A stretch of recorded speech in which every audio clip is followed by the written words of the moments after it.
continue this afternoon to explore some of the depths and fullness of that little fragment in the letter to the Hebrews, chapter 12, verse 22. Ye are come to Zion.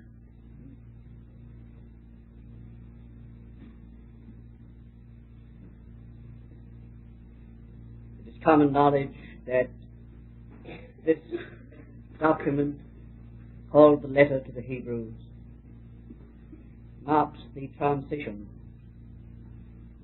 from one dispensation to another, one order, system, and economy to an entirely different.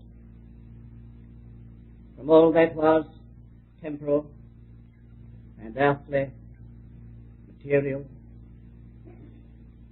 of God's ways, God's means in Israel, to the spiritual counterpart of that as it relates to this dispensation and to the church. This term, Zion, is inclusive of all that was in that economy. It came to sum up everything from the day of Israel's going forth from Egypt, when the vision was brought fully into view, their being brought in and planted in the mountain of his inheritance. All that was subsequent to that found its deposit and consummation in what is called Zion. All that is taken up in a spiritual way and made the heritage of the church. Our heritage, the heritage of faith. Ye are come to Zion. We have been, as I have said, seeking to explore and exploit the fullnesses of that heritage. We just take one more fragment of that this afternoon. And we have for our basic word fragment in the 132nd Psalm, Psalm 132, verse 13. The Lord hath chosen Zion. He hath desired it for his habitation. This is my resting place forever. Here will I dwell, for I have desired it. Of all the full statement regarding Zion in that psalm, the fragment for our present occupation is, the Lord hath chosen Zion.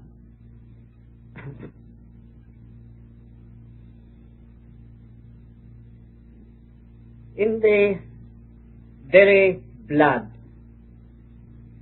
of the true Israelite is the element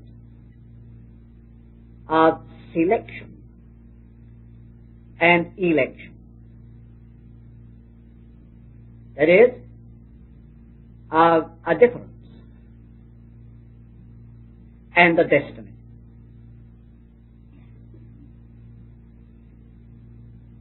Every true Israelite has that in his blood. It is a part of his very being, of his constitution.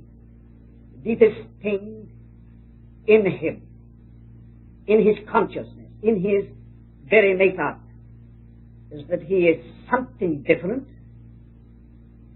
and that he has a particular destiny.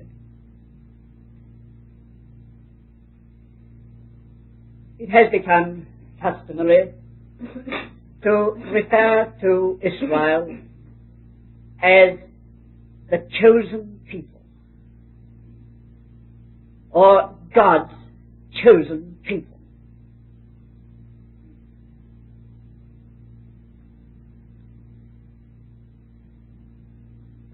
And that is the consciousness of the Israelite, chosen by God, distinguished by God, in the appointment of God apart for some particular purpose.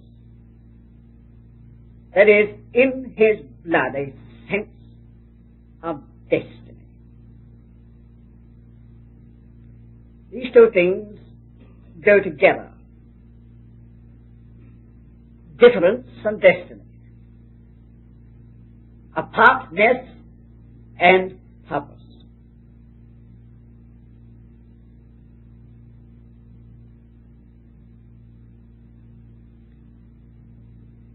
I say it's a constituent of their very being. They can't help themselves. It just comes out. You meet it. Sometimes it shows itself in arrogance, independence, superiority, and in many other ways. But there it is. They just cannot help themselves. That's how they are made. They are different. And they know it. And there's something which is bound up with that difference in the nature of purpose, destiny, which is their heritage. And this sense of destiny has always been a tremendous factor in their history, a tremendous factor in their endurance. It's been something which has enabled them to endure. And God only knows what they've had to endure. In suffering, in work, in vocation. It's been a potent factor in their survival, their very survival. When that consciousness was alive, they were in strength. When that faded, that consciousness faded, passed under some cloud of doubt and question, they lost its keenness, they were in weakness. Their strength or their weakness related to the strength or weakness of this one thing, this sense of calling, this sense of vocation, this sense of destiny. When they were in right relationship with God, that consciousness was regnant. It was the dominant element in their life. It was a powerful motive and principle. When their relationship with God was not right, then that consciousness faded and ceased to be the motive. They hung their harps upon the willow then and ceased to sing the songs of Zion. Zion, you see, contains this very element and principle and dynamic of destiny, of purpose, of calling. In the Psalms, this is regnant. We have read a specimen this afternoon. This glory of Zion, this glory of Zion's calling, purpose, choosing, election, destiny. It is regnant in the Psalms. People are in a state of tremendous buoyancy there, because Zion is unclouded, undimmed. In the prophets, it is latent, or even absent, so that it became the chief vocation and purpose of the prophets to recover that very thing. And the voice of the prophets is always tuned to that one note. My servant, whom I have chosen, mine elect, in whom my soul delighteth. I have chosen him. Thou art my chosen. See, that's the note of the prophets. You look again at Isaiah 43. You find that is the supreme note there. Thus saith the Lord, thy Redeemer. Thy Redeemer. And their redemption goes hand in hand with this reassurance. I have chosen them. Well, now that all relates in that half of the Bible to the earthly people and to the earthly Zion. We hear coming back to us from this writer in the New Testament, ye are come to Zion. Not that one, but to another one.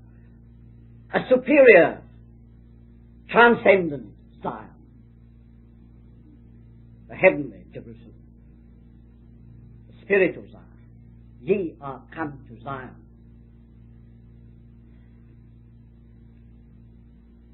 And coming to Zion, amongst all the other things that it means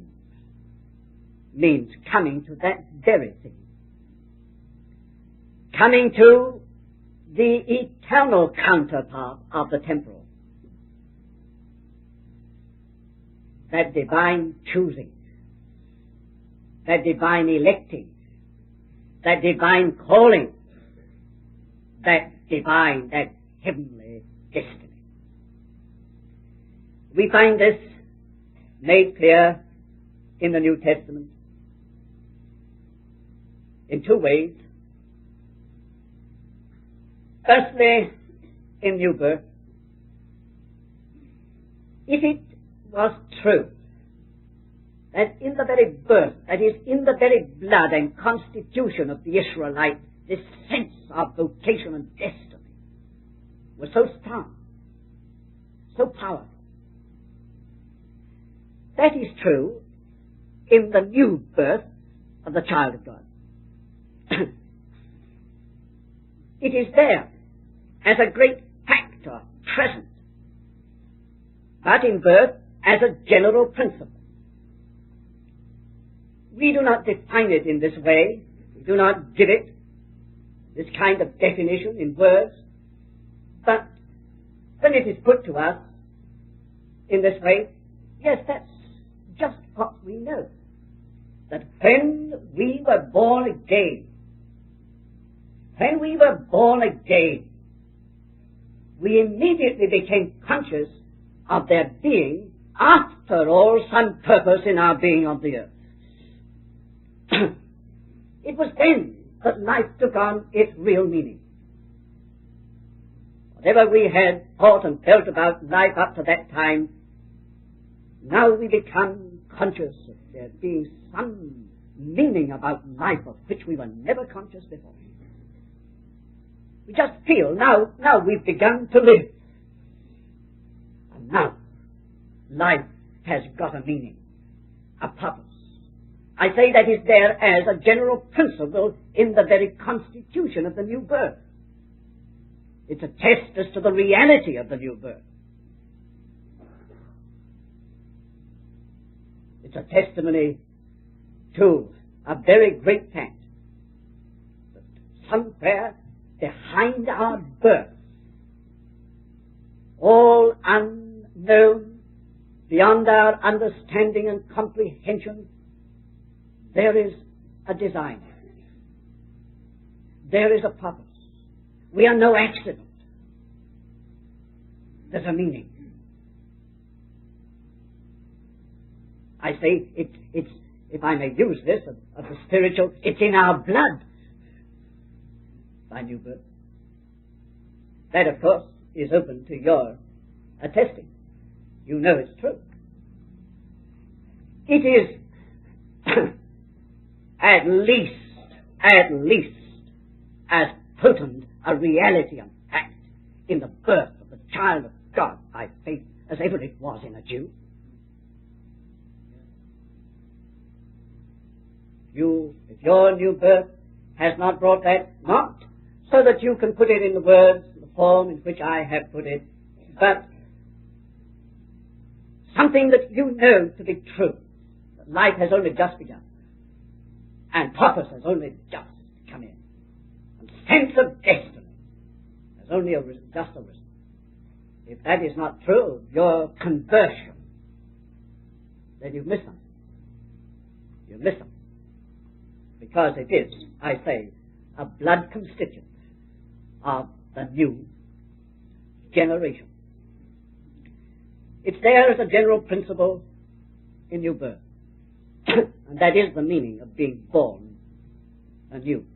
But then, the New Testament goes on to show us that a life in the Spirit,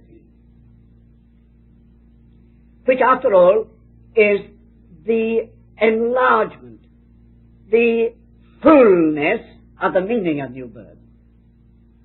A life in the Spirit becomes intelligent concerning this matter of purpose and destiny and difference. Intelligent and specific. Intelligent, I mean, we come to know what Paul has spoken of, about having been chosen in him before the foundation of the world. What Peter meant about the church when he said, you're an elect race.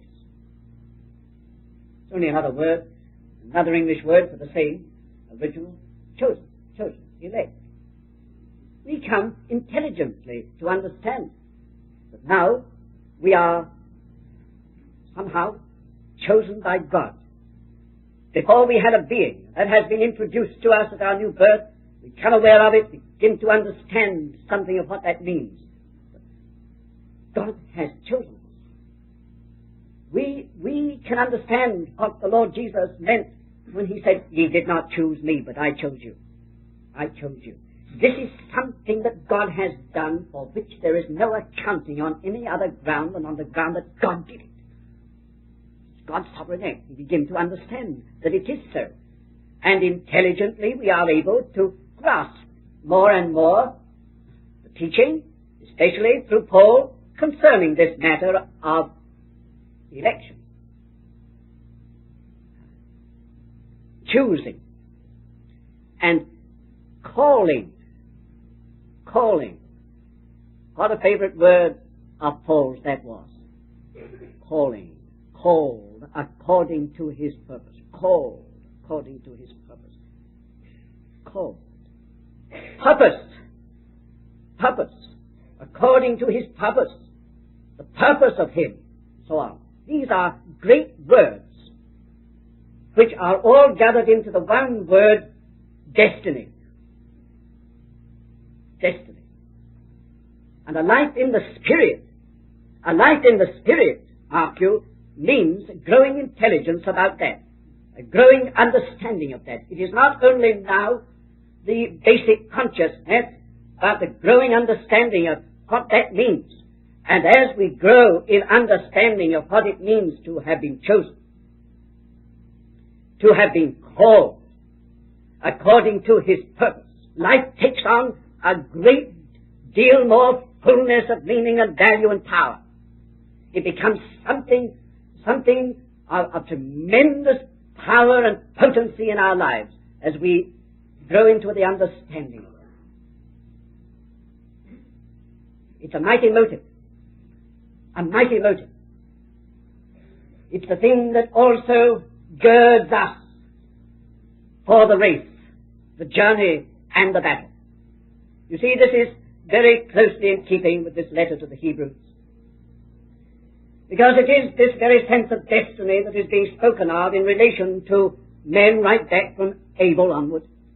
The whole caravan, as we have called it, from Abel, Noah, Enoch, Noah, and right on. These men had in them this sense of the hand of God having come upon them with an object, for a purpose. And it was that sense of destiny which enabled them, on the one hand, to leave the world behind, its affairs and its interests, its possessions, and on the other hand, to go patiently on through the years.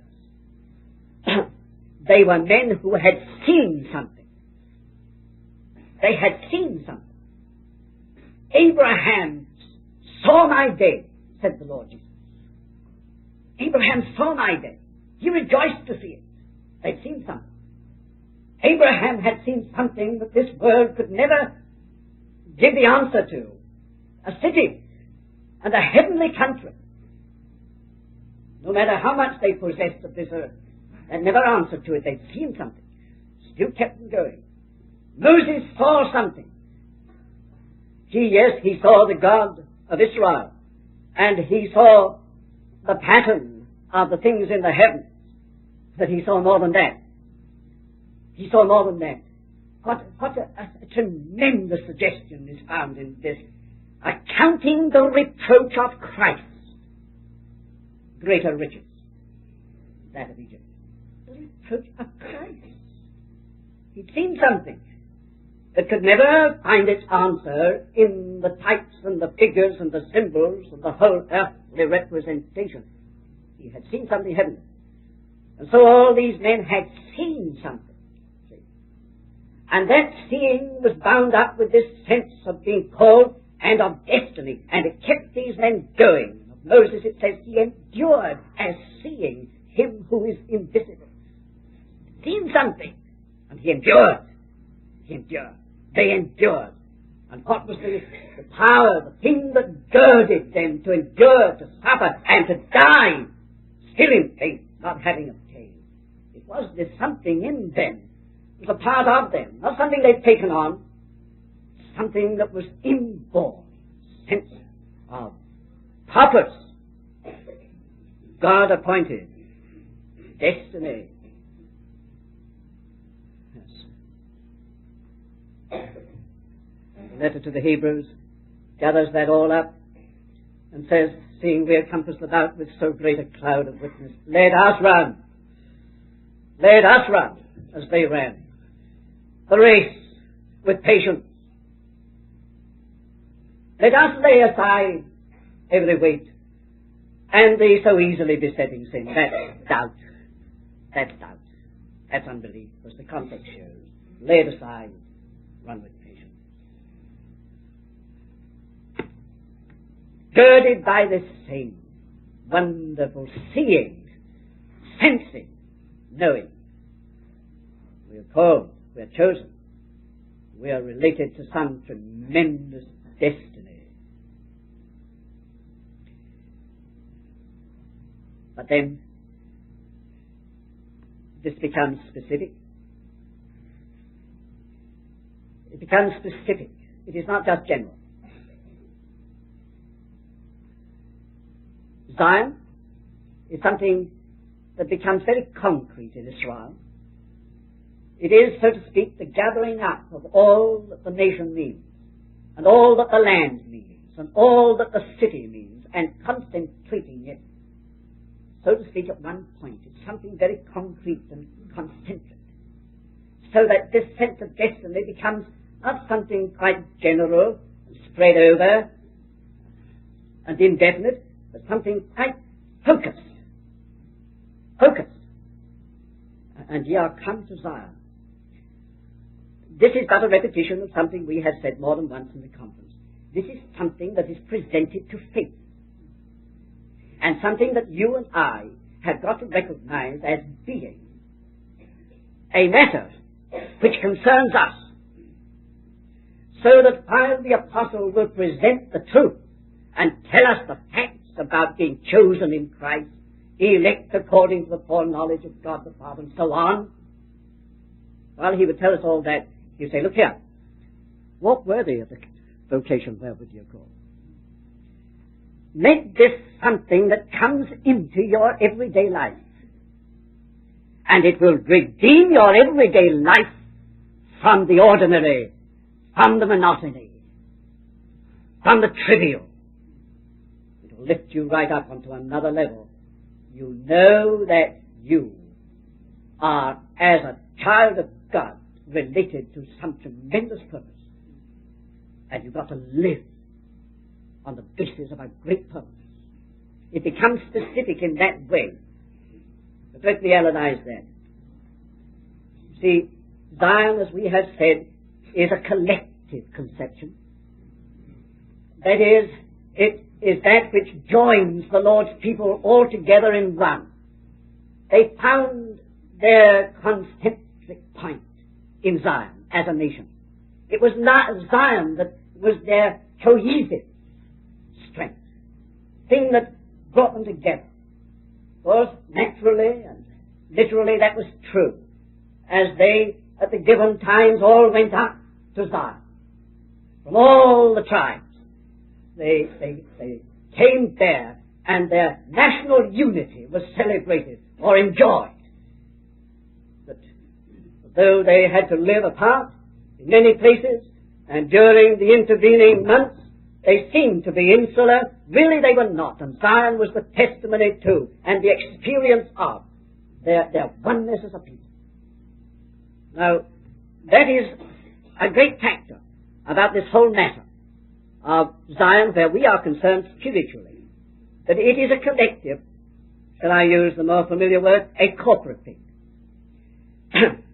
And while perhaps in every, and truly in every individual Jew was this sense of election and destiny, every Jew held that relatedly. No individual Jew thought that he was the elect, and that the whole purpose of God related to him alone.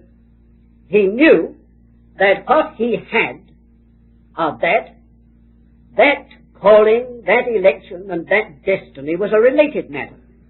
And he found the strength of it in the relatedness. You see, it's the people, not the individuals as such.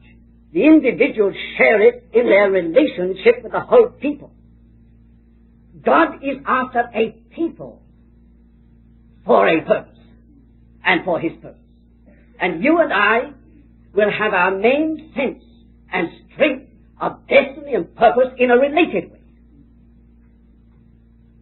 There's always a great deal of limitation and danger about individuals thinking that they are the elect and that their job is the job of all jobs, God-given. Anything like that is a breach of principle, and it will certainly lead to a dead end. We have this relatedly. That is, God's purpose is bound up with a people, his church, and that which truly represents his church. That is, which takes the true church character, the heavenly body character. Wherever that is found in representation collectively, there these things obtain. And it's in that relatedness that we shall come into our purpose in God. And we shall come into this mighty sense that God is after something. He's after something. And that we are related to that. It's relatedness, you see, that is essential to this motive, to this purpose. If we get out of the right relatedness, a right spiritual relatedness, a full spiritual relatedness with that which really is chosen of God, formed of God, called of God, in fellowship with His Son, concerning the eternal purpose that is centered in His Son. If we get out of a full and right relationship with that, then life becomes limited. We may get off the track altogether.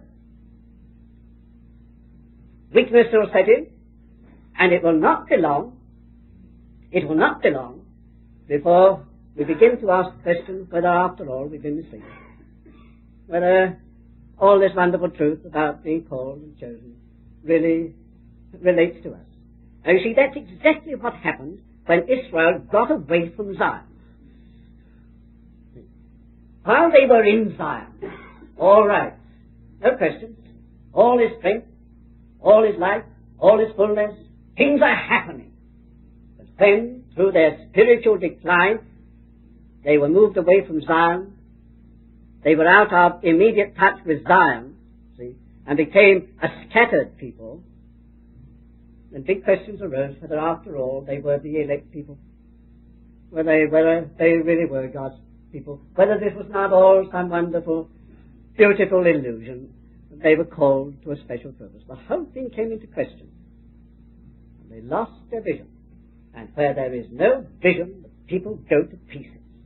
And that is only another way of putting this, where there is a loss of a sense of destiny and calling. Now Zion then means relatedness. Get away from true spiritual relatedness, and you expose yourself to terrible deprivations and losses, and perhaps to, sooner or later, the major question as to whether it is all true or not. Whether all this teaching really holds good and works. You'll find that it does hold good and it does work if you're in right relationship, in the right position. It does. And it works gloriously and it works terribly. It works for you. And it works against that which is against it.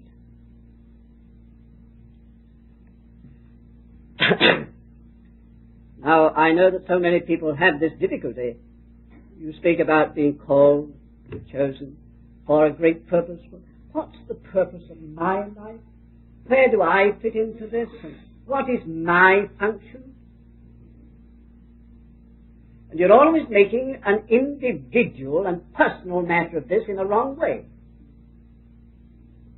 Get focused again about this. Get focused again. If an Israelite should have asked that question, what is my place? What is my function? What is my vocation? For what I am called? The answer would have been Zion. Zion. On every point, the answer is Zion. You see what I mean? It doesn't relate to you out there as so many individuals. It relates to a collective thing that God is doing. And you will find your place and your function in a related position. You must not go and take the whole purpose of God and pull it out to you in some detached position. You have got to come right into it.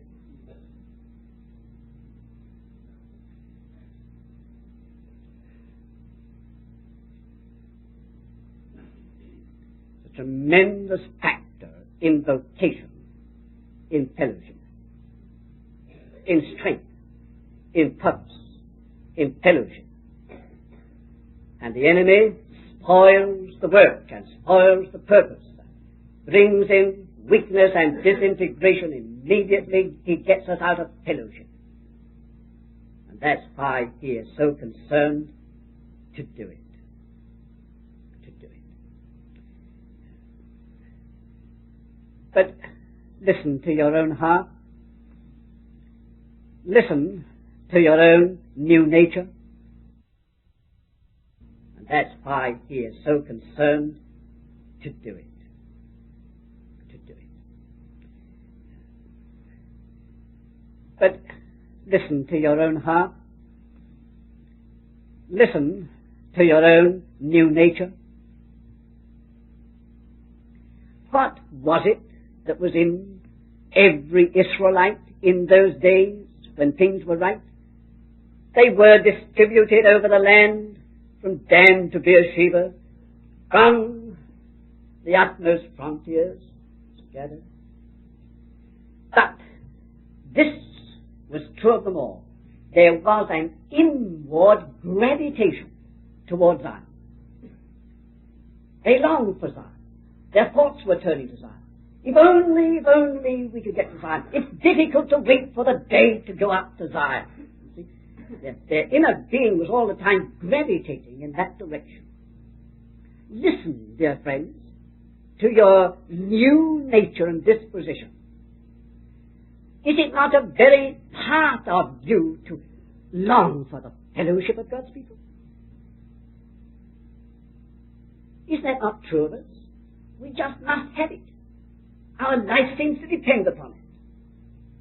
The one great difficulty is when we can't have it. It's so much more difficult to live an unrelated life. Yes, in our very being there is this gravitation towards fellowship and relatedness. It's a part, you see, of the Spirit's work in us. And therefore it's a violation of our life, a violation of the Spirit, the work of the Spirit of God in us, to be out of fellowship, to be unrelated, to be independent, to be what we call freelancers. You know where that phrase comes from, I suppose? It comes from the world of journalism. Freelance, literally, is one who runs about all over the place, picking up little bits here and there without any specific relationship. He's not related to any one journal. He rushes all over the place, picking up everything like that. His whole life is distributed and scattered, and there's nothing central, nothing cohesive about it. He's just a freelance. Well, he may make a living, but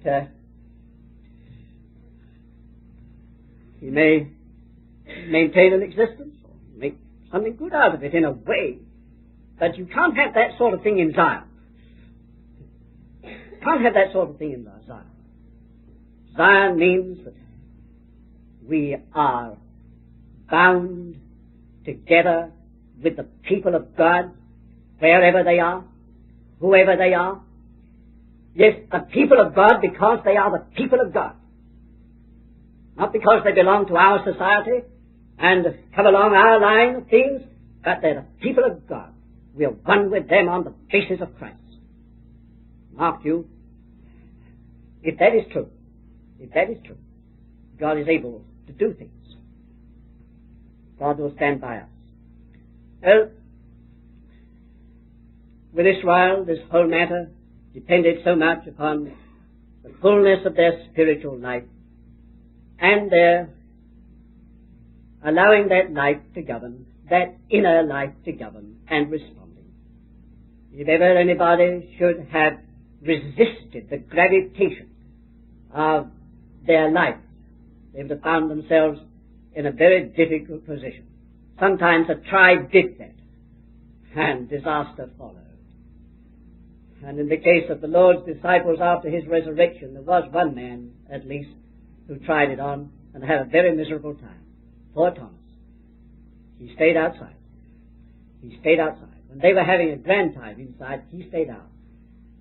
He kept himself apart. And I can imagine that there was no more miserable man on the earth than Thomas during those days while he was staying out. It was when he came in that he found everything. The answer to all his questions, and a new flow of life, bowed and worshipped my Lord and my God. So much for the value of Zion in terms of relatedness and fellowship. Remember, this will only be on a twofold basis. On the one side, the cross will have to do a very thoroughgoing work in us in order to get us in ourselves out of the way. We're really the difficulty. And I'll stay with that. But it is very necessary to to get ourselves, our interests, our ambitions, our fancies, our likes, our preferences, all that is just ours personally, to get it all out of the way, thoroughly crucified and buried.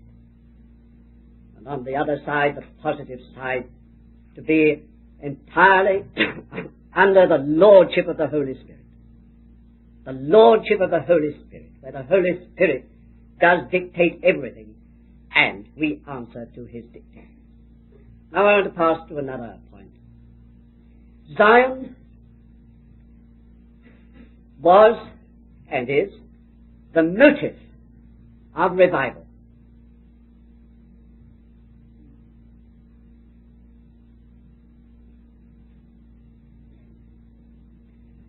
What is popularly termed revival is that which is related to one thing as an objective or an object. It is related to souls being saved or converted. I think that sums up almost entirely the general conception, the meaning of the word revival. People are being saved on a large scale. Well, we have nothing to say against that. The Lord grant it. But this whole matter of revival is so largely unrelated to spiritual conditions in the church. It is objective. It is something which is bound up with a certain kind of activity. Objective activity with certain objective results. Unrelated or out of relationship with internal spiritual conditions.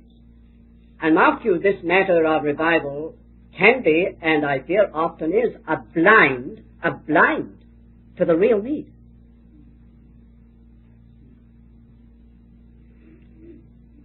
A visitation of God in grace by which many are saved is a sovereign act.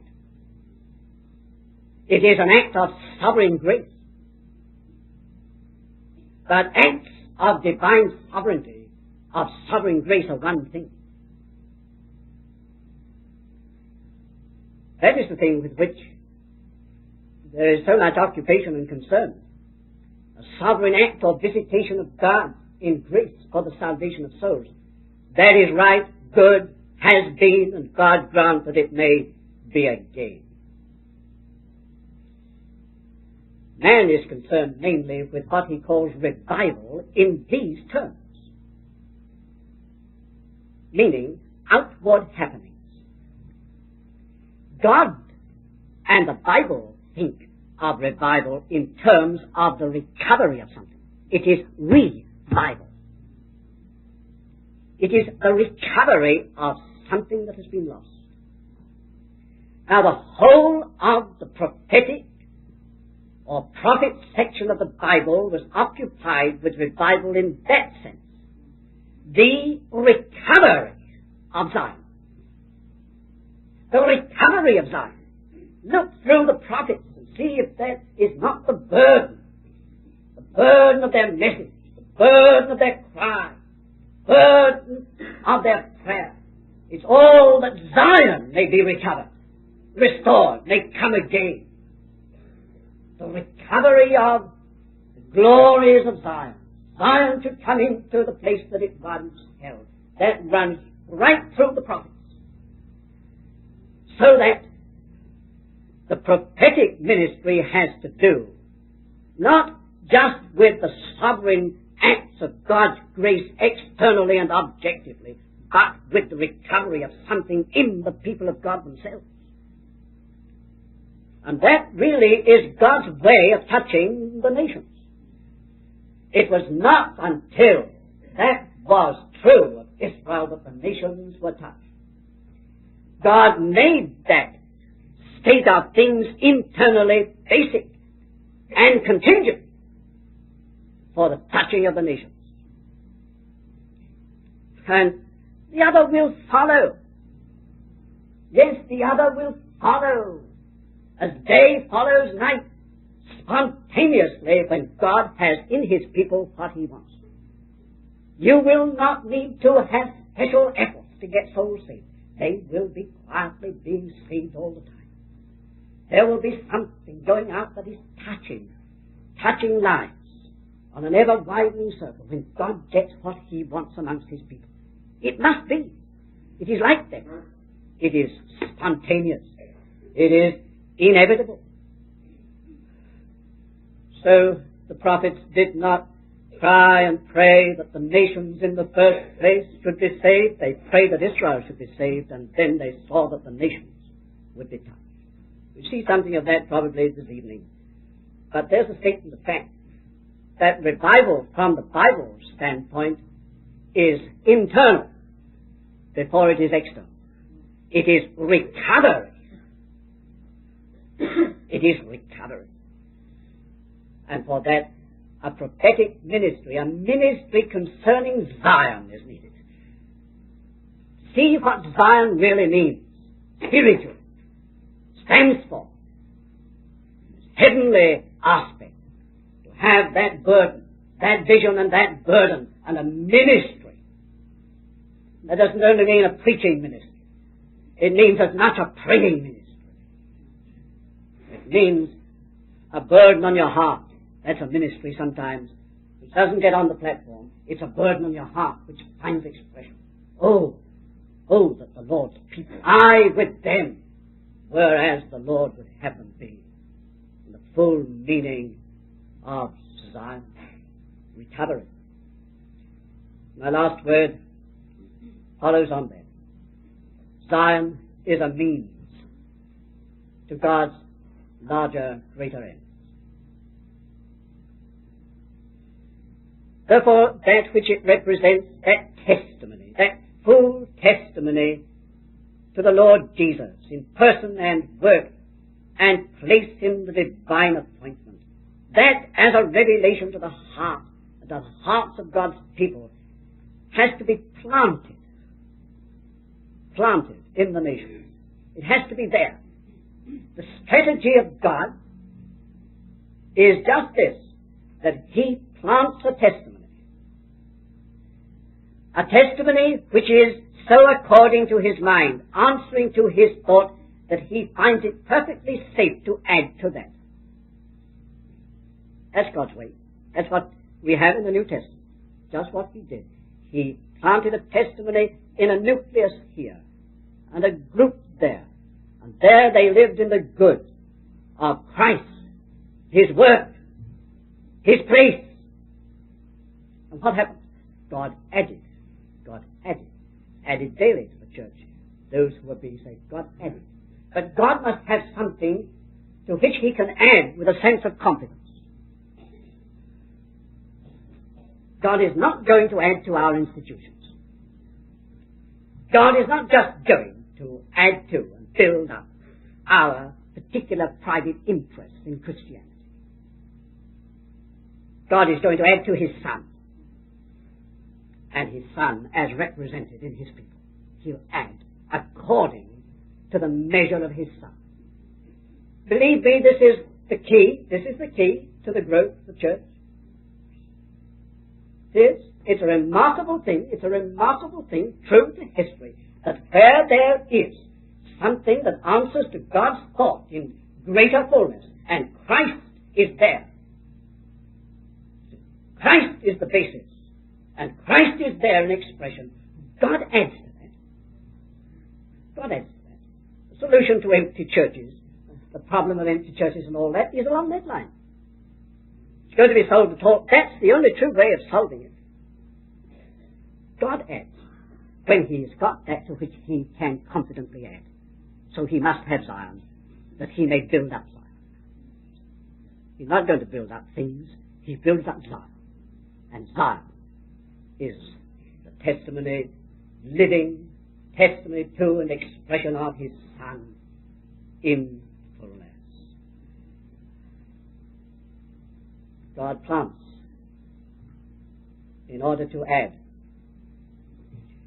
he plants in order that he may have a ground of argument with everything else. Remarkable. Opens another field which we have no time to explore, but Zion was God's instrument of argument with everybody else. He argued with the nations concerning Zion. He argued with all the enemies about Zion. He had there an instrument of argument. If the question were raised, where is God and what is God doing? Here's the answer. Is this whole thing true? Here it is. Here's the answer. Does God indeed dwell with men these days? Here's the answer. No matter what question, what attitude, God argues by having some concrete thing in hand. Does it work? Does this, call it teaching if you like, does it work? Well, here's the answer. See? God must have something with which to argue back and answer. It's pathetically tragic that God has so little by which he can argue with other things and other realms. Hasn't got an answer concretely or adequately. He hasn't got it. But Zion was God's ground of argument. As we saw this morning, nations came into God's controversy over Zion. Yes, controversy. God had, said the prophet, a controversy with the nations, and it was over Zion. For your sakes I have sent to Babylon, and will bring down all their nobles as fugitives. I will give Egypt for thee. See, the ground of argument is Zion. Oh, that God could have a ground of argument and answer. Something which is in his hand. The means of saying, well, here it is, you see, here it is. Here is the thing. And finally, Zion is that which will be the occasion of the overthrow of the whole kingdom of Satan. That is what is revealed in the Word. Zion was the occasion of the overthrow of Egypt, of Babylon, of Syria, of Rome. Rome lifted up its head against Zion. I speak in spiritual language now, Zion. And what happened to Rome? Where is that mighty iron empire? Broken, shattered, scattered, in dust. God argued on the ground of Zion, you see, with the nations, with the empires. He does. And all that lies behind them is the mighty kingdom of Satan. And Zion will be the occasion of the entire overthrow of Satan's kingdom and Satan's system. How important then, how important it is that God should have that which corresponds to Zion. Does not this throw a lot of light upon the enemy's ceaseless and unwaning activity to destroy a full testimony, to prevent it or destroy it, to mar a vessel that represents any greater fullness of Christ, to break it up, to scatter it, to bring reproach upon it, to bring into it that which is a cause of scandal, or anything, everything, to spoil that instrument for God, to argue back to Satan. God cannot answer Satan only by some means here. That's the whole story of the book of Job, isn't it? Satan challenges God on the throne of God, and God answers him in a man. Exhausts him in a man. There was a point in that story where Satan disappears from the scene and is heard of no more. He's out of court. God has answered him in that man. God must have a ground of argument with Satan. Zion is there. I trust that you are not thinking in objective terms of Zion, saying, well, I'm born there. My name is in the roll of the citizens of Zion. And all this then refers to me and relates to me. Take it. dear friends, like this.